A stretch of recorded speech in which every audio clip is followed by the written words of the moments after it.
Good morning, everybody, and welcome to another 1Berkshire virtual town hall. It's a beautiful Friday morning here in the Berkshires. It's going to be another warm day and warm weekend, it looks like. And we're really excited today to actually be revisiting a topic that we took up in a previous town hall back in May, which is the question around our local colleges and institutions and what's going to be happening. Certainly, our local colleges bring a lot of new faces into the Berkshires, which is great for our economy, creates a lot of activity. A lot of our own students, attend our local colleges and universities. And of course, they're also economic drivers in that they are huge employers in the Berkshires. So lots of curious questions about, what the end of August and September is going to look like. And we have a panel of administrative leaders from our institutions that are going to get into some of the nitty gritty about what each campus is thinking. Before we get started, I do just want to remind everybody that this town hall is being recorded. And what we're going to do format-wise is we'll have about a half an hour to 45-minute conversation, and then we'll transition to the Q&A. So with all that said, I'd like to quickly introduce our panel, and then I'll go back to them so they can talk a little bit about what they do at each of their institutions. So we're pleased this morning to have Gina Puck, who's the Dean of Enrollment Management and Community Relations at MCLA. Good morning, Gina. Good morning. Thanks for having us, Jonathan. We have Matthew Sheehy, who's the Associate Vice President for Finance and Administration at Williams College. Everybody. Adam Klepetar, the Interim Provost at Berkshire Community College. Good morning. Thanks for having me. And joining us again, he was with us 2 months ago with the college presidents. We're pleased to have John Weinstein, the Provost and Vice President at Bard College at Simon's Rock. Good morning. It's great to be back. So why don't we start real quickly, just so our audience and our listeners know, what each of you do at your campuses. Maybe you could just go around and share a little bit about your roles with each of your positions. So why don't we start with John? Sure. So I am the campus leader of Bard College at Simon's Rock, and we're part of the Bard College system. So our president is Leon Botstein, but I'm the primary person on campus here in Great Barrington. And that encompasses both Bard College at Simon's Rock, which serves generally 16 to 20-year-olds in early college programs towards AA and BA. And then we also have our Bard Academy, which serves 9th and 10th grade students. And we have both residential and day in both cases. And I'm in charge of all of them. Great. Thank you again for joining us, John. Matt, you want to tell us a little bit about your role at Williams? Sure. Good morning. As Jonathan said, I'm the Associate Vice President for Finance and Administration here at Williams. And one of my primary roles and why I'm here this morning is since about the middle of January, I've been chairing a committee here at Williams focused on operations and business continuity with respect to COVID-19. So this has been a group of people that I work closely with on a day-to-day basis to think about our response, and was a group of folks who has been providing an immense amount of input about our reopening plans. So I look forward to chatting about that and sharing our experience with the colleagues here on the panel and with many of the business leaders this morning.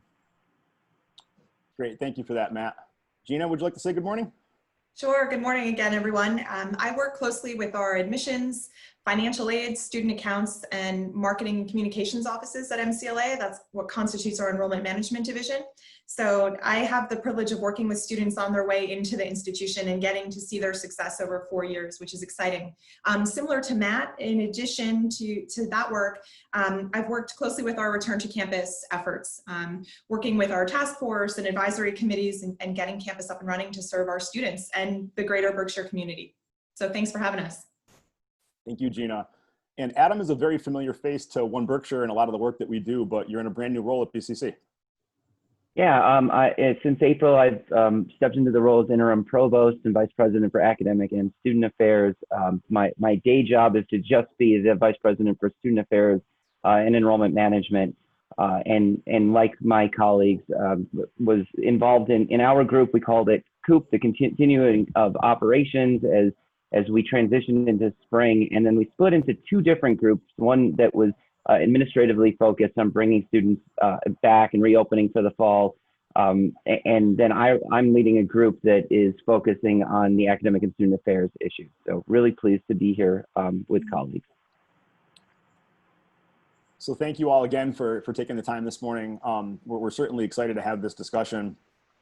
So 2 months ago, we had the college presidents along with John joined us to have a conversation really about higher ed in general. At that point, I think focus was just as much on the close of the 2020 year as it was looking to the 2021 upcoming year, and there were just so many unknowns 2 months ago. While that hasn't changed dramatically, we still have a lot of unknowns, both locally and nationally. But we do know that all of you have been busy putting together plans for what things are going to look like as your campuses reopen. So I think we should just jump right into that. Maybe if each of you could take a couple of minutes and maybe kind of give our listeners, sort of that 30,000 foot overview of, what is the experience going to look like, at each of your institutions in the next couple of weeks. And why don't we start with John? Sure, happy to. So there's kind of 5 key elements of our reopening plan. The first is to establish a contained community. So we're going to be using quarantine that exceeds the state standards that have recently come out from the governor. Our students will not leave campus and go into town until after 14 days and 4 negative COVID tests. They will be allowed to go into town after that. We're also going to have just 1 arrival. So we're not using fall break, and we've removed that, and then we go straight through until before the November break when Thanksgiving comes. Then they leave and finish the last part of the semester online. We're going to have rigorous community-wide testing. So we're partnering with the Broad Institute in Cambridge, as many in Massachusetts higher ed are as well, for testing of the full population on campus. Our students will be tested twice a week the first 2 weeks and once a week thereafter. Employees will be tested once a week as well. So certainly one will be seeing a lot of testing on campus. One will also see a lot of masks. Mask wearing or intensive cleaning and hygiene are key elements of our plan as well. Masks both indoors and outdoors when going into town, of course, as well. We're going to be doing strategic in-person interaction. We are going to be predominantly in person for our classes. More than half of the classes will be fully in person, and more than 3/4 fully in person or hybrid in some way. We are offering some online classes because we have some remote students, particularly international students who can't get back to campus. But our students really wanted in-person instruction, and we'll be providing in-person socially distanced instruction on campus. And the last piece is really the community support and success, both internal and external communities. So we've developed our plans together with the community. I have a group of students that I'm meeting with where we work on planning. And we've worked with our town officials in Great Barrington and South County as well. And there will be a balanced community presence. Our Kilpatrick Athletic Center, which is how many in the community interact with us, has been reopened for members' use, for community members. We have a partnership with the Mahawi Theater to show drive-in movies on campus through the rest of the summer, so come join us for that. But we will also be scaling down some of the more informal uses of campus by outside community members. So coming on for walks and so forth will be diminishing as we get ready for students. So those are some of the key things that you'll see on the campus at Simon's Rock. Thank you for that, John. This is just fascinating to listen to. Every industry has its own nuances with reopening and getting back to some level of operations, but there's just so much that goes into the institutions of higher education. It's really, there's so many moving parts. Matt, Williams College, certainly such a huge international student body as well. Could you talk a little bit about what you're looking towards? Sure, and if you don't mind, Jonathan, I'm just going to make one comment before I jump into our reopening plan. And I just want to say all of our reopening plans probably are predicated on the amazing work that our healthcare workers are doing. We wouldn't be sitting here having this conversation or even having this discussion if it weren't for many of those people that work on the front line. So I just want to say a hearty thank you to our EMTs, our partners at the hospitals, nurses, the amazing work that's happening in long-term care facilities. We wouldn't be having this discussion if it weren't for the amazing leadership and work that's being done on that front. So I want to say that, understanding that whatever we do, we're in partnership and in collaboration with those types of entities, and it's really appreciated. With respect, I don't want to repeat what John has said. We're going to do many of the same things that John has said.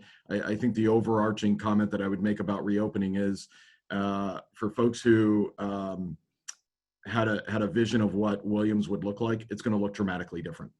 And I can't stress that enough. We're going to do many of the same protocols that John mentioned with respect that's happening at Bard. And I think the major differences is we're going to have a more contained college community, given, as you noted, Jonathan, we're bringing folks from lots of communities, international and within the continental United States, and going to be forming essentially a community bubble. I will say we're spending a lot of time this week looking at the new governor's orders. There's a lot of information in there that has made us look at them and look at some of our plans differently. We feel confident in our testing protocol and what we've developed, and it's very similar to what John outlined. But there's a number of things where we have to really focus on, particularly around dining and other things. So my major thing that I would say is we're not 100% finalized. I think those new orders have us really going back and looking at it and dotting some I's and crossing some T's. There's some additional work to be done. But my signal would be we're going to have a very closed environment. We have functioned in a number of ways where we've welcomed visitors. We've opened facilities to community members. That probably is not going to happen for some time. We're really going to be focused on the students that we're bringing to campus and their academic experience, and that's what our reopening is focused on. Thank you, Matt.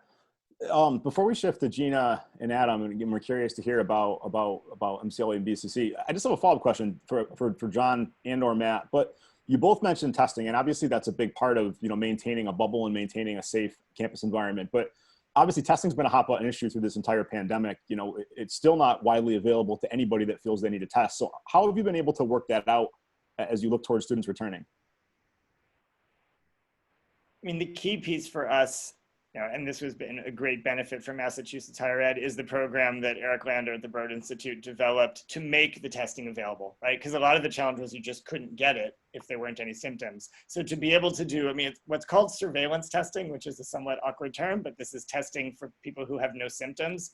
That's been made possible through this work with the Broad, and Paul Johnson, president of Wellesley, and a team that she was working with really helped spearhead that as well. So I think that's the real difference. If we'd had this kind of testing, back in March, maybe schools would have been able to stay open, right? That was a really key piece. We also have the frequency of testing, I think, which really helps because students are getting tested frequently, which helps address issues of false negatives and other concerns that I know are out there. Yeah, I would just say John is absolutely right. And testing is such a key component, but I think another part of it is going to be a change in behavior. And John highlighted this a little bit, but mask wearing, social distancing, and good hygiene. I think that those are going to be the tenets of everything that we do. I mean, I think testing is going to help us identify areas and concerns, but I think a wholesale shift in behavior is really going to be necessary in order to manage this. And that's something we're really focused on. How do we message that to our students? How do we message it to our faculty and staff? And how do we message it to our community? I'm sure we all have shared stories of going to one place or another and sort of being shocked at sort of the cavalier approach that some folks within our community have towards this pandemic. And so we're really focused on those three areas as we think about bringing students back, in addition to the testing piece, which is really going to help us deal with when students arrive, and more importantly, be able to monitor our progress throughout an academic term. But I can't overstate the basics that have been out there from the CDC and other healthcare experts about wearing a mask, washing your hands properly, and socially distancing. That's really going to be the tenet of our reopening plan. Thank you for that, Matt. And if anybody hears my dog barking, I apologize. He's a little wound up this morning for some reason. I also want to quickly just remind all of our listeners that if you want to submit questions for any of our panelists to respond to, you can use the chat function or the Q&A function, and we'll also go through and ask some of those as part of the discussion. Gina, I want to share a little bit about what you're thinking at MCLA. Sure, thank you. I think John and Matt did a great job of outlining some of the health concerns that we have, bringing hundreds, if not thousands of students back to a community when all of our campuses are so integrated into the larger community of Berkshire County, regardless of where we are. And I think one of the interesting things about this conversation is it highlights the diversity of our campuses and different modes of instruction and how this situation on each campus is so different and how we've had to pivot in different ways.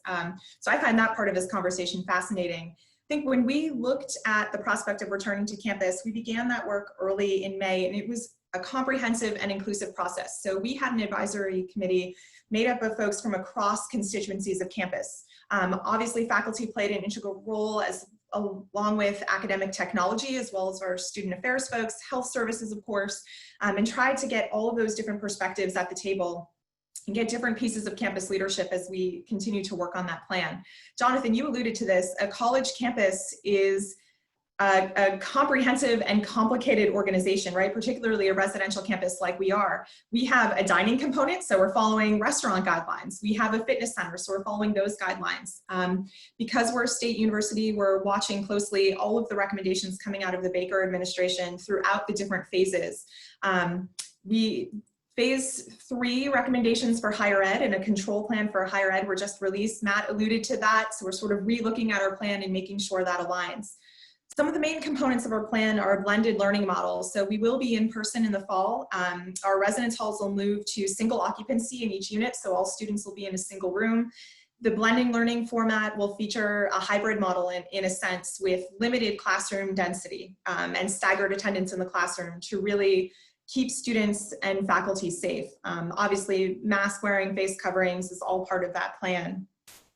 And we're also contracted with the Broad Institute for testing. We'll be rolling the final details of that out to campus in the next week or so, based on some of the new guidelines that are popping up around having a robust testing plan.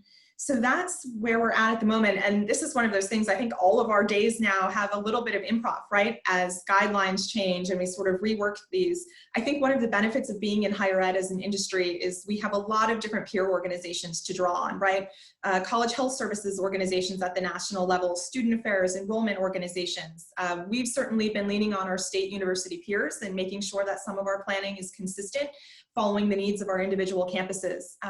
So we have a lot of input to make sure we return to campus in as safe as possible nature and maintain all of the services and hallmarks of a residential public liberal arts education that we're here to serve. 30% of our students are Berkshire County residents.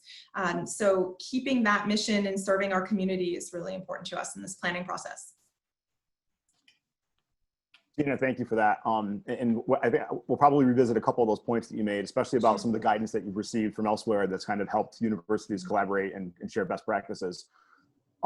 Adam, obviously Berkshire Community College, you know, a different model in that such a huge percentage of your students are already living here in the Berkshires and are residents of the Berkshires. We'd love to hear what you're thinking at BCC. Yeah, absolutely. I think to Gina's point, it's interesting to just the diversity of our 4 institutions, and we're the only one of the 4 institutions here that we don't have residence halls, which creates a different scenario for us. We're also we're an access mission institution, so everything that we do is through a lens of providing access to our students and to the people of Berkshire County, and 95% of our students come from Berkshire County. So I'm sure this was true at the other institutions. One of the things that was really challenging was that we had a fall schedule that was out and on the books, and we had to make adjustments to that fall schedule as we looked in May and we're making decisions. So on May 11th, I worked with, we just have a fantastic group of deans, and we worked together and came up with a plan where we engaged every single faculty member and talked to them about how they wanted to teach their courses, and created a framework where courses would be taught either fully in person, face-to-face, either completely asynchronously online, or 2 different options of hybrid courses, one where the class meeting would be done in person on our campus, or the other where courses would be virtual. One of the things that was interesting was we had 431 courses on the schedule when we started this exercise, and by the time that we were done, we've gone down to 318, so a 26% reduction just in the number of courses that were offered. And that's one of the kind of the interesting things about going to asynchronous learning, is that it takes scheduling issues out of the equation for students. And as I'm sure you're aware, we have a large part-time population. We have a lot of working parents. We just have a lot of people who work. So being able to create flexibility is something that's important to us. The other thing that we've been very concerned about from the start is in the lens of access, which is we have students that don't have internet access at home. We had students who didn't have computers. They were trying to do their courses on smartphones. So we mobilized pretty early to make sure that we had technology, lending out computers to students, giving out personal hotspots so that people could continue to access. So as we move into fall, very similar though, being a commuter campus, the idea of using a contained environment just isn't something that we can do. We have people who come and go if they're going to come to our campus. And one of the things that we're really running at is making sure that our campus is a hub for students. So if a student lives in the hill towns and they can't access technology, that they can come to our campus to participate safely in their online courses. So our facilities program has a rigorous cleaning plan and protocols in place to mitigate any virus spread. We've implemented mask wearing, social distancing, and hand washing as key components to control the spread of COVID. Our security is working in conjunction with local agencies to ensure a plan for contact tracing is in place. And it has been alluded to other people, there's emerging information coming from the state. Our initial plan was not to do testing, but Secretary Pizer has indicated that there does need to be some level of testing on campus. So we're researching that and trying to figure out how we're going to make that happen. Again, in an environment where people are coming and going every day that they come to campus. I think one thing that it was in the Q&A already, and I'll just touch on briefly, the thing that I think I'm proudest of is our Center for Teaching, Learning, and Innovation has put together an unbelievable plan to help faculty become excellent teachers in an online environment. All of our 98% of our full-time faculty and many of our adjuncts are spending the summer through a 5-week development program to retool and learn to be excellent online teachers. And I think it's a program that's been really well received by our faculty. And then we're also developing an online orientation for our students to become virtual learners as well, that we're actually going to compensate students and scholarship them if they go through and complete the modules to learn how to be online learners. So that's been a big focus for us as we make the transition back. Thank you for that, Adam. And I'll just, I'll add in again that it really is fascinating how, the diversity of the 4 institutions and the different challenges and ways in which you have to handle some of this, and be flexible with pivoting. But it's fascinating just because like each campus has very much its own model. I think another area that, we've had questions asked to us, what we're hearing. So I think I'd like to throw out a question, probably focused more on participation. Certainly, dialogue nationally and around the region, we've heard a lot of talk of, students electing to take gap years or defer, starting college. So obviously that has to have some impact at each of your campuses, but also I'm curious, participation wise, how this might have changed some things for your faculty and your staff. Not getting into any difficult restructuring decisions that you might have had to make, but what type of central changes have you made that are obviously temporary in nature, but will represent something very different on your campuses? So I'll just throw that out there if any of you want to jump in and respond to any of that. Well, I can jump in first. I mean, we've had to make a couple of really difficult short-term decisions. Our recreation facility, the Patterson Fieldhouse, we decided to shut down, and we won't be using it in fall semester, which has consequences for health and wellness and for student participation. We also are not running our dining service as we move into fall semester. And those are both were painful decisions and things that we'll be dealing with as we go into fall. On the flip side, one of the things that our president did right from the start was, and she was doing this in person before we all went home, was running town hall meetings. And when this started, she was running a town hall meeting every day. And then into the summer, she's been running one a week. And the participation of our faculty who aren't on contract has been unbelievable. We routinely get 150 community members in town halls. There's open conversation. I think it was an area where President Kennedy has really shined, is to keep communication open, and our entire community has kind of rallied together and stayed engaged. And I think it's remarkable, especially since a good number of our faculty aren't getting paid, but they're staying engaged. They're participating in this summer workshop that I talked about before, and I think. Educators across any kind of institution care more about their students than they do about anything else, and they've really risen to the occasion, staying engaged and looking to fall. And I'm sure that my colleagues are seeing the same things at their campuses. Yeah, I'd love to echo Adam's point about that importance of the students and the centrality of staff and faculty really working to meet the students' needs. I mean, we asked the faculty which ways they wanted to deliver their courses. And we did know that our students were kind of overwhelmingly asking for in-person instruction. That's what our students wanted to return to campus to do. And we felt that, if we could all do what we were able, and some people for their own health reasons are not able to teach in person, but as a community, we'd be able to pull that together. We're also working with our various staff areas on their plans so that offices can be sufficiently staffed in person. But again, people who really shouldn't come to campus would then not need to. And again, that community part has really worked. But really thinking about the student experience has been so key, right? People have said, why are you reopening in person, right? That sounds really hard. We're here for our students. We have to meet their needs. And the community has really rallied around to do that. Simons Rock takes students throughout the year. I mean, it's a rolling process, so we're admitting through August, which always makes it a bit hard to know where your enrollment's gonna land. So if there's anyone out there who wants to come, we are still accepting. But we're continuing to just push that, and we'll kind of know that full number when we get to the end of August, which is what's always the case at Simons Rock. I just want to echo, I don't want to repeat anything that Adam and John said, but I think from an enrollment standpoint, to get back, Jonathan, to your original premise of the question, enrollment is strong, appetite is strong. We have a lot of students who are looking forward to coming back. We have quite a few students who have told us, I'm not coming back, but I'm looking forward to remote. We haven't seen that sort of landslide of folks who said, well, I'm going to take a gap year, or I'm going to take a leave.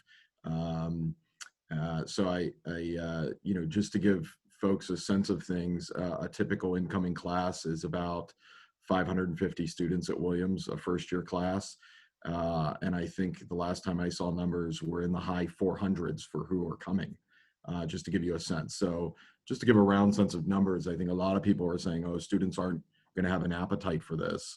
And I think it's just a semblance of what is happening sort of across the country, and everybody being in the same boat, and students recognizing that if they have the flexibility to take a leave, but I think an overwhelming number of students are saying, I'm anxious for an experience, and I recognize there is going to be a change, and I'm going to change with it. And that's what we're seeing. I don't see a catastrophic change in our enrollment as a result. I think, yeah, the interesting thing has been watching how the work pivoted, right? Everyone on campus worked so hard when we had to shut down in March and sort of move to a remote environment. And that work was grueling, right? From faculty, IT, academic technology, and I don't know that it's ever stopped, but I think the sort of light at the end of the tunnel and sort of the optimism in it is that it's dramatically changed our work for the better. And I think we've found ways to be innovative that maybe we never realized we could, whether that's with human resources, dollars, or just changing the student experience both in and out of the classroom. And for me, that's been one of the most fascinating things to watch. Our enrollment is healthy for the fall. We've seen a little bit of a dip in first-year students. Wasn't unexpected. Most professional organizations in enrollment across the country were estimating anywhere from 20 to 25% dips as there's some uncertainty for students coming out of high school. It's one of the reasons we're just newly launching a gap semester option for students that may have that uncertainty. So I encourage first-year students to call our admissions office if they want to talk about it. I think the other thing we've seen is sort of this renewed interest in students choosing professions that feel meaningful to them. So I'm thinking for MCLA, we've seen some increased interest around health sciences, whether it's community health, radiologic sciences, students that have seen the impact that frontline workers have had and sort of want to commit themselves to doing work that feels meaningful and helping their communities. So those are some of the trends we've seen that have been interesting as things continue to emerge. That's a lot of great information, and I think all that's really important to share. There's so many people out in our communities that are, they're concerned with anything reopening, right? Which is a fair concern to have. We're all concerned about public health. It has to be first and foremost on our minds. But it's just impressive how comprehensive each one of your institutions has gone into detail in order to use remote learning in the digital classroom as often as possible, to create bubbles, to go through all these different public health protocols that will ensure safety. So I just think it's important for the general public and our listeners to hear that and understand that, so that we can all be more comfortable as more and more things are happening, and especially on our campuses. I guess kind of attached to that, so obviously it's going to be August 1st tomorrow, and the school year is coming. But everything changes every week in pandemic America, or the globe, I should say. And I'm sure there's still some unknowns. So I'd love to hear, what might be some of those gray areas still where you're not fully clear on how things might play out, or what the protocol is going to be. And then I guess connected with that, have you gotten the guidance that you need, on the national level, from within your, kind of within your higher education ecosystem? So I'll throw that one out there, and anybody that wants to run with it. Jonathan, I'll go first if that's okay. Maybe give John a break. I think one of the major gray areas for us, and I apologize for anybody who's part of a public school system here in Berkshire County. I think that's a major gray area for each of our institutions and our faculty and staff. And given the disparate nature for how school systems are run, I could have faculty and staff who have one sort of situation with their children in a town, one town over. In our own town, it might be something different. To the town south of us, it could be something else. I think that's a conversation that we're continuing to have on campus. And what does that mean for childcare and people to be able to do their jobs and those kinds of things. I really think that's an area that we're hearing a lot about from our faculty and staff. It's something we're keenly aware of, and it's something we're partnering with, collaborating with, and supporting our local school systems and thinking about how we can share our knowledge with them and potentially participate in that process, but then also leveraging other youth-focused organizations here in Williamstown, the Williamstown Youth Center. How does it transform itself to think about supporting something like the public school system and some of the models that are being communicated out there? I think that would be one area that I would highlight, and not to take up people's time. That's the one that I'll focus on, and then let others chime in on other things.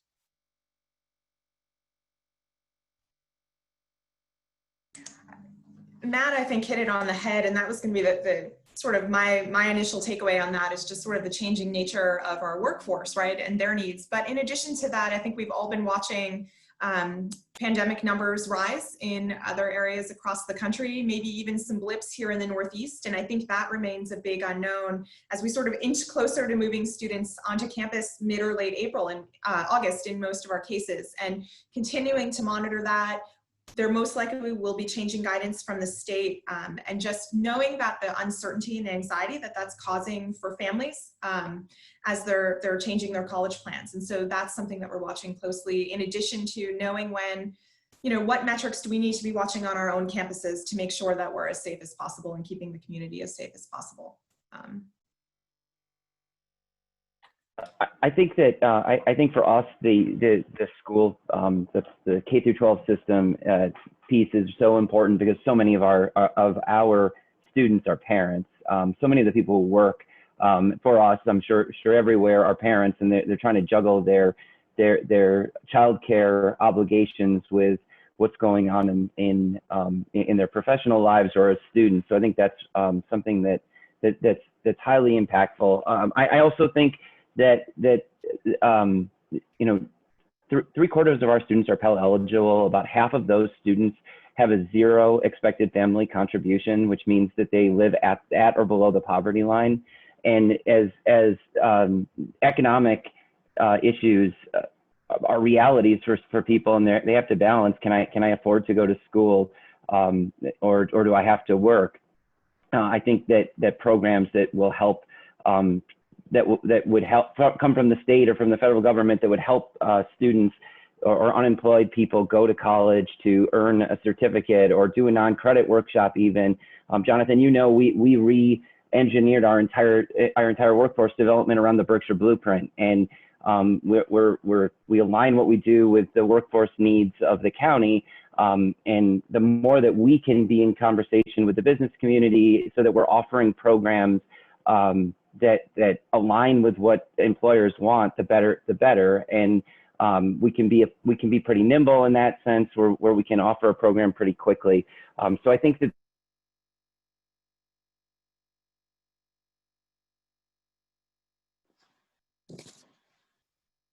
You just froze on us, Adam. Okay, he might have to log back in, or. Okay. I'll just add to the really key points that my colleagues have made, that the unknown of kind of the local versus the national, or even the local versus the national and international. We are very fortunate to be in a part of the country with low COVID rates, with a very minimal increase in recent months. But we certainly have people coming from various places, and there could be guidance that varies depending on that situation. So I think it's that unknown of what we can't control beyond our own community, right? That's something that's definitely out there, especially as we look to students starting to arrive in mid to late August. And Adam's back.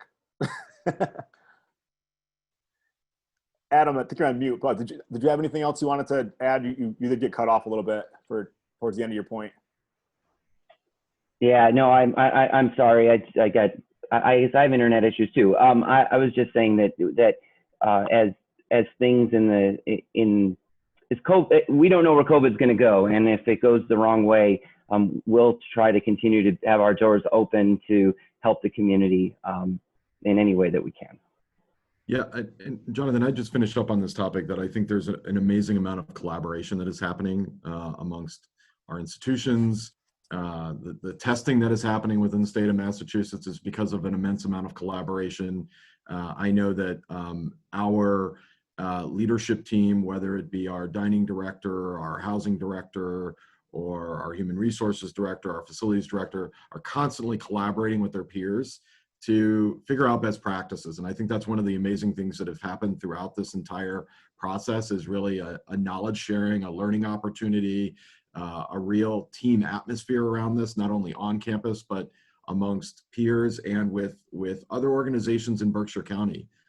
I mentioned healthcare earlier, but there's just been an amazing amount of collaboration that has happened, where we're sharing best practices, we're talking to each other, we're trying to leverage efficiencies and make sure that we do this in a safe manner in a way that our communities feel comfortable and can support it. So I can't understate the amount of collaboration that is happening across institutions to think about how to serve students. And I think the recognition now more than ever that institutions of higher education are community pillars and economic drivers, right? So as we've all talked about our reopening plans, it wasn't just about the impact on our own campus community, but what that looked like going outward. President Burge at MCLA made a commitment to keeping full-time salary lines, right? And really looking at our economic situation in relation to our impact in the greater community as being one of the largest employers in North Adams and in Northern Berkshire County. And I think there's a renewed appreciation for that type of work that higher education does that maybe has been highlighted in our current situation. And to Matt's point, that's really where the collaboration, I think, becomes even more important. And I just want to add one last thing. I think that just the national climate, not just around COVID, but around social justice and equity, the education is the great equalizer. It's an opportunity for us to lift up the citizens, and I think that's something that's got to be core to what we're thinking about when we're doing. Is did I freeze up again? No, you're good. Okay. And I think it's central to everything that we're trying to do is to look at access through an equity lens, to look at how we're teaching through an equity lens, and I think we're all in that battle together too. I think that's extremely well said, Adam. I'm going to reference a couple of the questions that have come from our listeners. There's a couple of questions pertaining to protocols you might have in the instance of positive cases or a minor outbreak on a campus. And I'm sure obviously we all have guidelines that are, through our public health models and the state reopening guidelines of protocols if those things happen. But do any of you have anything specific you want to share from your campuses in the instance that something like that were to take place? Yeah. For us, we have housing that we've set aside as kind of isolation housing, which is not a very good name, but it is the technical term for what would happen if a student had a positive case. It's actually in housing that in many years is considered among the nicest student housing. It's up near my residence on campus. We have more spaces than what statistics would predict one might have in terms of positive cases, so we're really ready for that. We're also, ready to partner with hospitals if we had a serious case. So our approach has been to really overplan for the isolation and quarantine elements, hoping to not have to use it, but being ready to do so if needed. Right, and Jonathan, I think on that note, we fielded a lot of questions about this locally, and that's where the testing program really is the foundation of us being able to understand what's happening on our campus. We're going to know more about our students, faculty, and staff than anybody in the community, right? Our communities are open. There are people traveling into them from places near and far every day, every weekend. And so, the focus of us is our robust testing, the items that I mentioned before about hygiene and mask wearing and social distancing, and then a quarantine process that's part of the arrival that students will go through, very similar to what John mentioned with respect to the state guidelines and students quarantining, being fed in their room, a campus quarantine, further quarantining and sort of maintaining these bubbles, students living in single rooms, living in pods, restrictions on campus. Students aren't able to swipe into each other's residence halls and do those kinds of things. So there's a whole host of protocols, and we're really going to know more about our student population and what's going on. And just rest assured, I can say in confidence, we have a plan that we feel very comfortable with to be able to identify areas of concern, manage them, as John said, with separate housing, and then being able to partner with our healthcare partners to manage this effectively on our campuses and within our communities. Our protocols look similar, even, just a detailed conversation the other day about completely changing how we move students in, right? Allowing one guest, masks, students have specific appointment times that'll also coincide with testing, and following the latest quarantine and travel advisories from the state. I saw a question in the Q&A box that was specific to MCLA with our split of resident and commuter students. One of the benefits of being a regional state university is we don't have the large population of sort of out of the safe state students that some other institutions may have. And so we have a small amount of students that we're working on those quarantine procedures with, they can test within 72 hours of getting to campus. And if it's a negative test, that certainly helps with some assurances. So everything being realigned that way, and then continuing to monitor through the comprehensive testing systems we all have with Broad. We get data that we've never had before, and are able to make some health decisions that way, not only with our health services team on campus, but in conjunction with our local public health officials who we've been working with through this entire process. I think for us, this is a real challenge. I mean, I talked a little bit about our safety protocols, but we really do see ourselves as a hub for students. We have a food pantry where students come to get food. We have students who rely on us for personal counseling, which we've completely moved to be done virtually. But we're going to do our best to stay open at some level so that we can serve, so we can be a place that students can go when they can't go anywhere else and need help. Great. Again, I think that's very important information for our listeners. And this virtual town hall will be made available on our websites and shared on social media, and it'll be played on some public access television throughout the Berkshires as well. So hopefully lots of people take the time to listen and hear that, and understand that a lot of intensive thinking and very comprehensive plans are in place at each of your institutions. So this is a higher education conversation. So I think we should take a few minutes at least and talk about the students. I think that's obviously that's the backbone of everything that you're all doing. We had this conversation with the college presidents 2 months ago, and it really was just, what would your message be for the students right now? Obviously this is a very complicated time. You have everything from high school seniors that just they really lost a true senior year of high school, and now they're coming in to be freshmen in college. You had students that might have lost a critical year in college in terms of, the experience that you would have as a freshman or a sophomore or a junior, or making a jump from, year one at BCC to year two. And there's a whole bunch of things that I think, are just kind of in the heads of students, as they live in this kind of the world of the unknown. So, each of you are lifelong learners. You've worked around, college students for your careers. So what are some of your thoughts on, what would you have to share with a student that's not sure whether or not they want to participate this fall, or they're worried about going onto campus, or that's just struggling with a comfort level? What would you have to share with them? Well, go ahead, Matt. No, go Adam. You go first.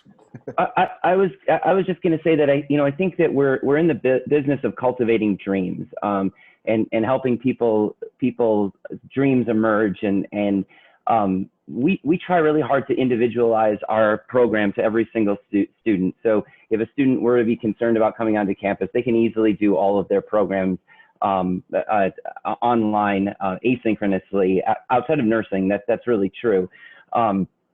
And for many of our students, their dream is to transfer to MCLA or to transfer to a Williams college. And I think there's an ecosystem where we help students kind of set their goals, and we're going to do everything in our power to help them reach those goals, or maybe even go beyond what they thought their goals would be. And I think that I understand the appeal of taking a pause and figuring out what's going on. But this is an opportunity for people to change how they learn, what the direction they want to go into. And I think that within this county, you've got these 4 amazing institutions. So no matter who you are, there's an opportunity to stay engaged, and continue continue momentum and on the path to whatever it is that you're trying to do. And I don't know about the rest of you, but I've had an opportunity to engage in conversations and virtual meetings that I would never have been able to go to pre-COVID. And I think that's one of the great opportunities that's been presented to all of us. So as a parent, that's what I've talked to my daughters about: to stay engaged, continue to read, don't slow down. If anything, pick up the pace. And I think that when the opportunity is there, people should continue to grab at it and to move forward. I totally agree with that. And I'm really encouraging students to lean into this moment, to use their creativity to really help be part of the solution, be the driver of the solution. I think this is something that young people, their minds are wired for this, and we really need their help. In my first meeting with my student group as we were doing our plans for the fall, they envisioned an entire year-to-year mentoring program between upper year students and first year students, which is something that we've been trying to figure out for years. And they found a way where the virtual environment and the kind of the opportunity of quarantine really helped them formulate that plan. It was just so exciting how many great ideas they developed. And I think that that's just really key. I always want young people to be the center of the solution. And I think this is actually a moment that's really geared for them to jump further forward with that even more. I give a virtual fist bump to John and Adam through the screen there. I think embracing, I'm always a glass half full person. So for me, it's always finding the silver lining in these things. What are some of the things, as John just highlighted, we've been trying to find a solution to that, and now our hand has been forced, and we found a solution to it, and how can we maintain that momentum? And my message would be part of the solution. Help us guide the path there. I think for many of us, we can come up with ideas on paper, and once students get here on campus, it's going to be really exciting to work with them to think about how do we re-envision some things that are so key to the college experience. I know there's a question in the chat about how are student groups and those things going to occur, and you can imagine, out of an abundance of safety on campus, we're saying those things aren't going to happen. But once you get here, let's have conversations about ways that we can do that. Be part of the solution. Help us find the silver lining in all this. Help us do that. And so I would just a message out to students to say, let's embrace it. Let's move this forward. Let's be part of the solution, engage in it, and help us, partner with us to find unique ways to do this together. So I think students have a wonderful opportunity to be part of that solution for us. From my perspective, I think the important thing, and what we try to communicate with our students, is make sure you're exhausting every resource that's available to you. I think this is a time, as we've mentioned, that maybe feels uncomfortable with continuing educational plans or time of high anxiety. And I want to make sure students understand that there are a number of pillars of support for them and a number of financial resources, right? A number of campuses, including our own with our Resiliency Fund, implemented emergency funding for students. There are still funds available for students to use to finance their education and kind of continue to make those dreams that we talked about possible, even in the face of a pandemic. I'm thinking about all of the work campuses have done to sort of ratchet up other student services like health and wellness, right, and counseling, and making that virtual as well. And so I think students should ask all of those questions and find out what their institutions can help them with in terms of those resources, particularly on the financial aid side. It's also a time that I think students can take educational risks without much penalty, right? It's sort of a great time to do that and take advantage of this situation where I think there are probably more educational choices in terms of delivery now than there have ever been for higher education. And so students really can take advantage of that in conjunction with all of the resources that are available and that we're able to provide. So please call our offices. We want to help walk you through that process. That's great. Thank you all for that. So John, you mentioned in the beginning, a partnership with the Mahawi. Matt, you alluded a little bit to the question submitted by one of our listeners, but do any of you want to add anything just to that topic of, obviously a key part of student life being the community created through clubs and activities and different things that students engage with outside of the classroom. Can any of you speak a little bit to how you'll be able to maintain that in a very different looking manner this year? Or some of the specific things that might be happening on your campuses? Sure. I can talk a little bit about our athletics program that we're going to be doing. Well, we're not going to be doing any intercollegiate athletics. We have a robust and enhanced intramural program that we're going to be doing, which balances some sports that will happen as they always have. So swimming is particularly doable in its usual form, cross-country running as well. For soccer, our athletics program has envisioned a version of zone soccer that's kind of like foosball with humans, which to me is fascinating. Like I'm way more excited about that than I might have been for a traditional soccer game, just for my own participation. So I think there's been a lot of creative thinking about how that goes, and I think that's helping us think through other clubs and activities. Some things will be done in person, with masks with the usual distance. Some things become virtual or hybrid, and some things we have to envision as a somewhat different kind of activity to do it with the distancing. But already if from what the athletics has shown, it's a really great way to be creative and come up with some new sports.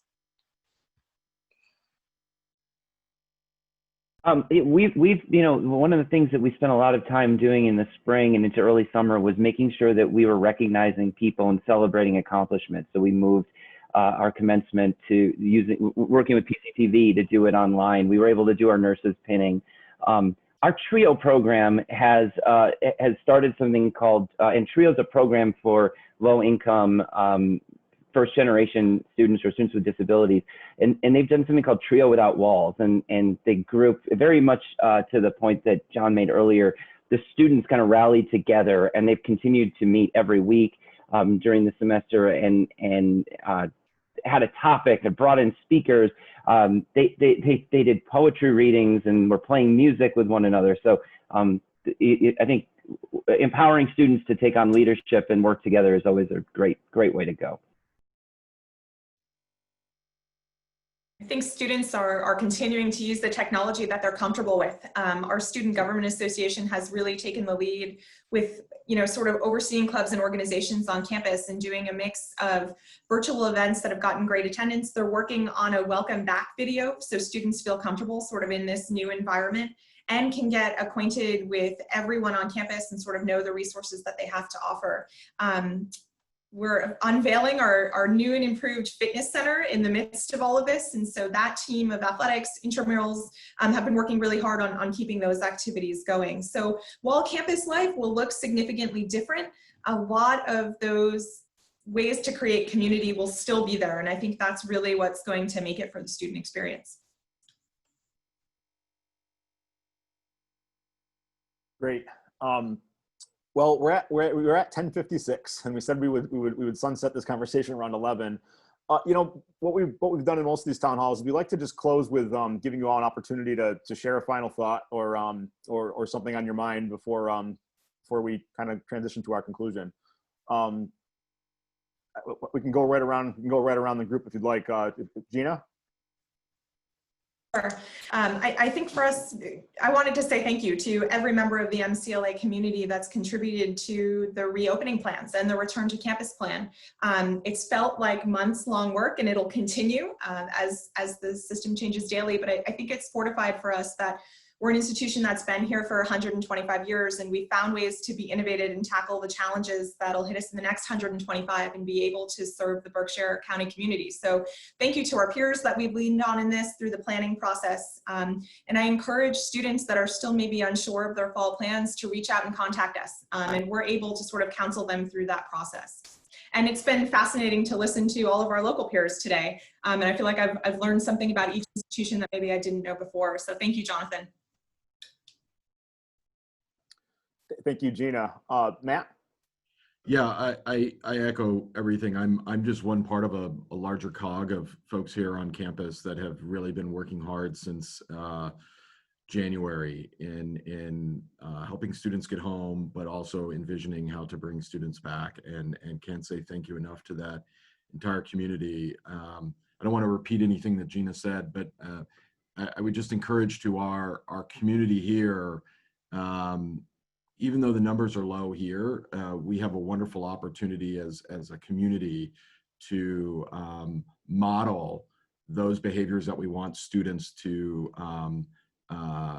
adhere to when they come to our community. And so I would just encourage our businesses and our communities to model those behaviors, to follow the guidance, to wear face masks in public and do all of that kind of stuff. I hear a lot about what are we going to do to ensure students do it. And my message would be, how can we work together to model that and show that and demonstrate that, so that when we do bring these students here, we're all collectively part of that educational process, and we just encourage folks to continue doing that. I know the numbers are down, but we continue to see spikes across the country, and would just encourage us to continue to model those behaviors that are really going to get us through this. Adam? Jonathan, thanks so much for having me as part of the panel. To Gina's point, it's been great to listen to my colleagues and hear what's going on other campuses. I too want to just give a shout out to the BCC community. I've worked leading student affairs for my career here. and kind of had the honor to jump into the academic affairs side and just work with an amazing group of deans, the academic leadership team, and faculty who have rallied around making this last spring and moving into the fall a possibility, and not just for access, but for excellent access, and teaching being at the core of everything that we do. I would also echo Gina's point that we're open, and if there are people who are still wondering what they might want to do, give us a call, and we can get you through both the admissions and the financial aid process, and get people registered for classes. And for those of you who are employers, if there are training programs that you're looking for, we're happy to partner with you as well. And I think Matt's final points about vigilance and our own behavior around stopping the spread of COVID will be the best way to help our students know how serious we're about it. So thanks again. Thank you, Adam. And John, you get the last word. Okay, great, thanks. I do want to hugely thank the community here at Simon's Rock. Everyone who works here has throughout the summer been doing their regular job and all of this additional reopening planning. This was my first month on the job. The first month ends today. And it's been actually an amazing time to start because people have been just so ready to pull together as a community. We've got an amazing campus here, and now we just need students. So I'm so excited to have them come back. And if you're a student out there, or you know a young person who this could be a right match, we can cover 9th grade all the way through bachelor's degree. So we've got a wide range for both high school age and college age options. And I also want to just finally thank the local community, because I know that our families elsewhere are saying, we know this is a really safe part of the country. I'm so grateful, Great Barrington, South County, and all of the Berkshires for really making this a place that people feel comfortable sending their children to. And we want to return that goodwill by making sure that we're keeping it safe in all of the actions we take in this coming year. So thank you, everyone. And thanks, Jonathan, for this opportunity to be part of this great community of higher education here in the Berkshires and the business community together. Thank you, John, for joining us again. So I will wrap up, and I'll just say thank you to all of our listeners that joined us today. I'd like to thank my 1Berkshire team for putting this town hall conversation together and helping on the tech side and the promotion of this event. And I want to thank all of our panelists for taking the time this morning. Adam made a great point earlier that you're all in the business of cultivating dreams. I just thought that was a powerful statement, and it reflects the creativity and the positivity of your institutions. Both throughout what's left of this pandemic, and then certainly the recovery from it, we're going to be extremely dependent on your 4 institutions to really be pillars in that rebuilding. And we're lucky to have you. And I'm just very grateful that you took the time to join us this morning and share some critical information for the listeners. Also, I'll just note that this virtual town hall will be available for viewing digitally on both through our website at 1berkshire.com. It will also be circulated on social media, and it'll be available for some public access community television viewing also. So that's it. Thank you all again. And it looks like it's going to be another beautiful weekend in the Berkshires. So to everybody out there, be safe and be well. Thank you.